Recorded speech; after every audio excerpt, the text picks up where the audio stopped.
श्री स्वामी समर्थ. आजचा माझा पारायणाचा आहे 5वा दिवस. बघा मस्तपैकी मी इथं रेडी झाली आहे. नंतर इथं बघा बाहेर मी रांगोळी काढली. त्याच्यानंतर मी केला स्वयंपाक. पारायण ती माझं झालं तर सगळं वाचून. आणि इथं केली माझ्यासाठी भाजी, कारण की मी सध्या भाजीच खातेले काय मला आवडत नाही.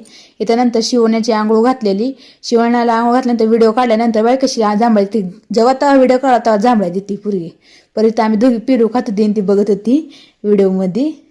आणि नंतर मी तर देवाला दाखवलं नैवेद्य, आणि नंतर मग मी तेच नैवेद्य खाते. नंतर बाहेर आले नाही तर बघा शिवण्याने आपली रांगोळी मी सकाळी काढलेली ती पुसली आणि मारती काय म्हणून तिनं लगेच चिटकून आली. नंतर आम्ही गेलतो घराच्या कामापाशी. तिथं म्हणजे मुरुम भरायला चालू होतं घराचा, म्हणजे पूर्ण सगळीकडे. तिथे ट्रॅक्टर आला होता आणि नंतर सगळीकडे त्यांनी मुरुम ती वतला. मी नंतर दाखवतो तुम्हाला उद्याच्या ब्लॉगमध्ये. इथं शिवरायला मी 4 वाजता चहा बिस्किट केलता, तेच खात होता बघा शिवराय. आणि व्हिडिओ काढला म्हणून किती नाटक करत होता, हसत होता. त्याला मजा वाटते. भेटूया नेक्स्ट ब्लॉगमध्ये. Bye bye.